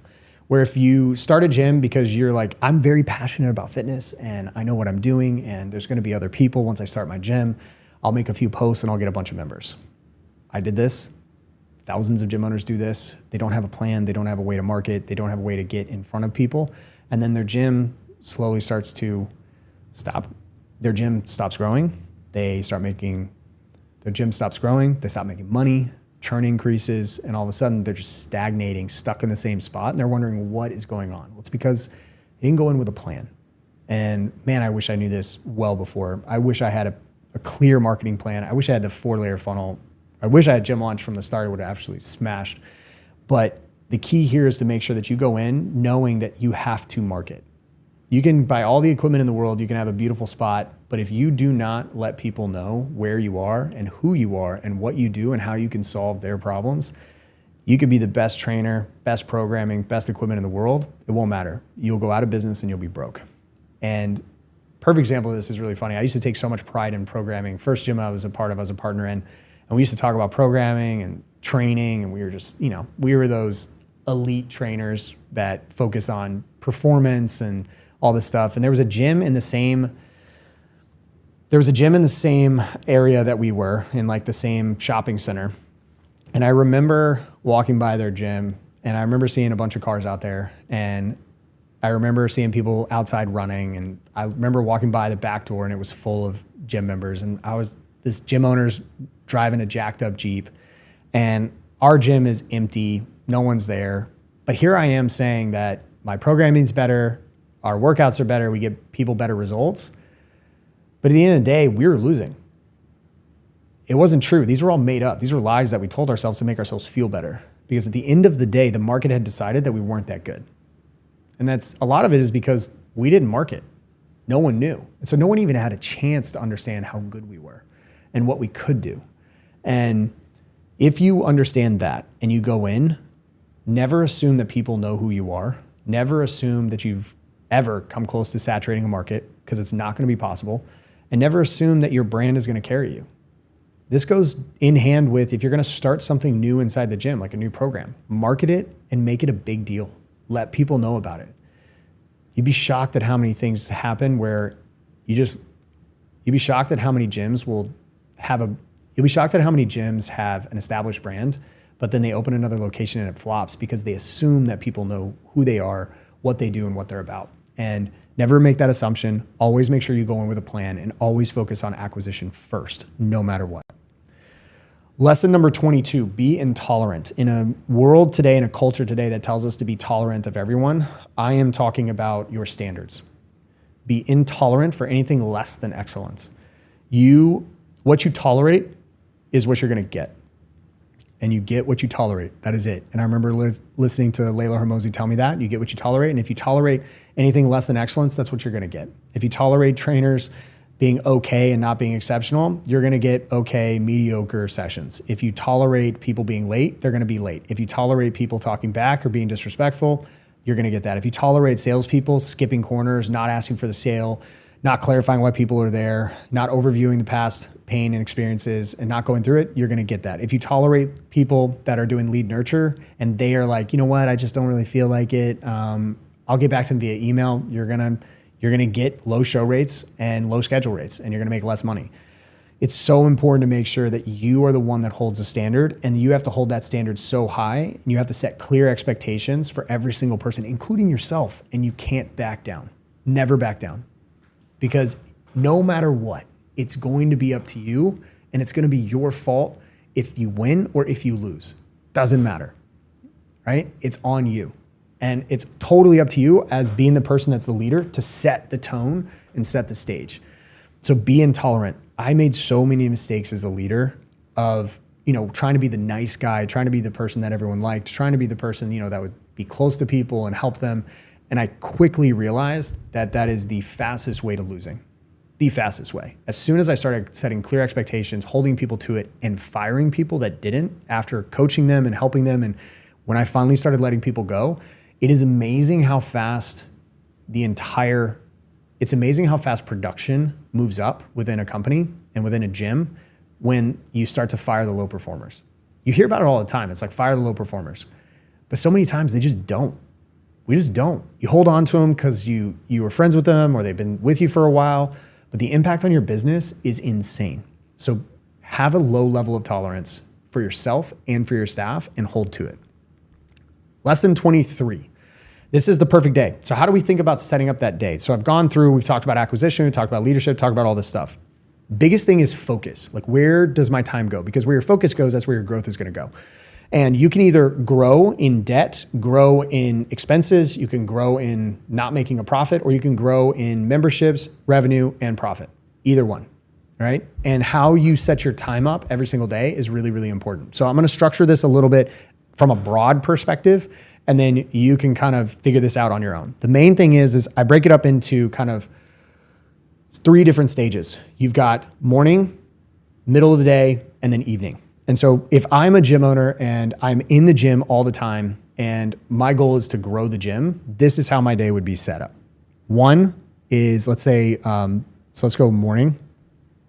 And then I've got lunchtime or midday and then afternoon, evening. So we'll just do evening, but it's afternoon, evening. This block that I'm going to do here is going to be basically creation mode. And what I mean by that is I'm going to create plus market or advertise, because I'm going to create leads. I'm going to create programs. I'm going to create systems. I'm going to create a whole bunch of stuff here that is going to move the business forward, because this is time I'm going to block. I'm not going to be on the floor because I'm going to hire someone to be on the floor during that time. And I'm going to make sure that I have this time set aside. Now, for some of you that are on the floor in the morning because you only have help in the evening, then you're just going to have to move this to either earlier in the day and wake up earlier, or you're going to have to move it to right after you train people, but you have to lock this in and it has to be completely blocked. Like, I mean, no one can get in that time frame. That is yours. It is 3 to 5 hours of just pure block time. You don't reply to emails. You don't reply to messages. You don't do anything except you create. If you're going to reply to messages, all it is you locking yourself in a room and you are literally DMing people, calling people, closing people, working leads, marketing, creating copy, creating posts, creating ads, managing your ad account, creating systems, whatever it is, that is it. That is all you do. And it's literally every day. And imagine if you had a 5-hour block every single day to go and market and build for your business, what would happen in 6 months or a year? It'd be nuts. 5 hours, completely protected, completely isolated from everyone else, completely focused. You turned off everything else, no notifications, and you just worked. This is what it takes, right? I still do this. I don't have any meetings. I usually get in really, really early. Like if I have big projects, I'm in at like 4:30 in the morning in the office. And then my executive assistant knows no meetings before 11 a.m. Like I don't have meetings before 11. Usually I try to push them back all the way to 1. So then I have all creation time. So I can do stuff like this. So I can make trainings and I can do other stuff for our team and for our clients. So this is really big. Then lunchtime, this is when you do your admin. This is your admin work. So this is catch up. This is customer support. This is answering emails. This is meeting with a team. You can train during this time if you want to, but all that stuff. And then in the evenings, if you do this, if you follow this simple structure and block your calendar in this way, you will make way more money. You'll get more leads, you'll get more shows, and you will make way more sales if that is your focus. Because if you do that, you get the right trainers, you get the right people on board, you're going to scale so much faster, right? So that's how it would be. And then admin, like obviously with this side, on the admin side, it's not fully blocked because now it's like, okay, I might have one-off meetings. I might be meeting with the team, might be doing one-on-ones, might be making phone calls, might be working with stuff. So it's not as blocked, but then sales is like, this is completely blocked for sales. And you want to make sure that you're selling all the time. And the goal is that morning time is spent trying to create new appointments for you for both tonight, tomorrow, next week. It's just creating everything you possibly can to fill your calendar for sales so you can sell more people. Cool. Now, number 24, don't be an island, right? I'm going to draw a little island. Love my little drawing. It's pretty dumb, but don't be an island. And the reason I say that is you're not alone. You're not alone as a gym owner. The struggles that you're going through, I guarantee you there are other people going through it. It's funny, I literally walked in today and I was struggling today. It's a pretty rough day when I came in. Just there, you have your days when things are going better than most, and you have your days when they're not. When it feels like you're just literally crawling up a hill and you're dragging 2 tons behind you and you're just inching your way up, and every single little centimeter is a fight. You have those. The key is that you're not alone. I have people that I can reach out to. And I used to think that, you know what, I had this ego is like, I'm going to make it on my own. I'm going to do it on my own. I don't need help. It's the same thing as like you're driving and the whole cliche about guys, like we don't want to ask for directions. Ask for help.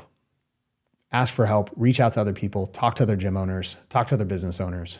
They are going through similar things. And if they aren't right now, they have or they will. It is so key because there's 2 places you can be. And you should be in both at the same time. You should be getting mentored and you should be mentoring people. And on the mentor side, that means you need to be around people that are well above you and have already gone through what you've gone through, because it will speed up the time frame of you getting to where you want to go, because they've already paid the ignorance tax and you don't have to pay it. So you can either pay so that you can get there faster, which always costs less. Just a heads up. Paying to speed up to get there faster always costs less than you actually paying the ignorance tax, because we never feel the ignorance tax, except we just see it in time and we look back and we're like, man, I could have gotten there so much faster. And then on the other side is mentoring, because like if you're mentoring other people, that also is number one, and kind of for many people will recharge your battery. It also gives you a chance to pay it forward and help other people because you've been mentored, and then it gives you a chance to work with other people. So don't be an island, right? Go out, work with other people, be around other gym owners, share your struggles, be open about it, because you are not alone. You are not alone, all right? And number 25, last but not least, action over everything. Take action. Be willing to fall flat on your face. Be willing to make a mistake, right? Because all of the triumph, everything else goes to the man in the arena, the man or woman in the arena that's actually doing the work, because you're the one that's taking a chance. You're the one that's taking a massive bet. You're the one out there actually doing the work. And I can guarantee you this. There's not a single $1 million gym owner out there that hasn't made a mistake, that's waited for the perfect time, and then suddenly they woke up one day and they had $1 million gym. No, that $1 million gym, the road to that is paved with mistakes, paved with failures, paved with falling flat on their face, tripping over stuff, making mistakes, having clients leave, having trainers leave. All of that, it's full of that. But that's what makes the story. But I can guarantee you this, if you don't take action, if you don't go out there and actually do the thing that you want to do, you will stay in the exact same space, you will stay in the exact same place, or worse, you will shut your gym down. There's no other option. We have one of our core tenets is grow or die. And that literally means if you are not growing, then we are not living. And it is really important in business to always be growing, always be pushing. And the key piece of this is to take action. Imperfect action is so much more important than waiting for the perfect plan and everything else to come together. And I see this all the time. For those of you that are watching this and you're like, you know what, I need to get my systems in place before I start ads. I need to get my systems in place before I start doing this marketing thing. I need to get all this stuff right. There will never be a right time. I was just at a very well-known business and they are doing multiple millions every single month. And their internal system is a complete mess. It's a complete mess. And they will tell you that. They're like, it is a complete mess. But guess what? They are absolutely smashing it from a revenue and profit perspective. Absolutely crushing it. But the reason why they're able to do that is because they know that action matters over everything, because they focus on the one thing that matters the most. And that is obviously revenue, sales. They can figure out the back end as they go. So don't wait around for operations or anything else to ever feel like the right time or in the right place or everything's set. Go and make sales, go and grow your gym, break stuff and then rebuild it. Break it, rebuild it. That is literally what business is. It is just a cycle of you break stuff, you rebuild it. You break stuff, you rebuild it. Because at each level, you have to learn new skills and it unlocks new problems. And each problem you have to then learn, move faster, break it, rebuild it. That is literally business, that is life. And so if I can leave you with anything out of all of this stuff, please just make sure that you always go and take action. Do not wait for the perfect time, because there never will be a perfect time. Be willing to fall flat on your face moving forward and I guarantee you, you will have a chance to grow. So if you want help and you want to work with people who have already paid the ignorance tax and already know what works, what doesn't, and if you want help implementing these strategies I went over inside of your gym, plus a lot more, but you need probably some guidance to be able to do it, go ahead. In the description down below, you can click that link to book a free strategy call with my team. What we'll do is we'll analyze your gym, we'll identify the biggest opportunities, and if we can help you, we'll show you how we can help you fill your gym to capacity with high-ticket clients. The difference between a struggling gym and a thriving one isn't luck or location, it's systems. Implement these strategies and you will build the gym of your dreams. In the description down below, there's a link to book a call with our team. If you want some help implementing these and many more systems into your gym, go ahead, click that link, and I'll see you on the other side.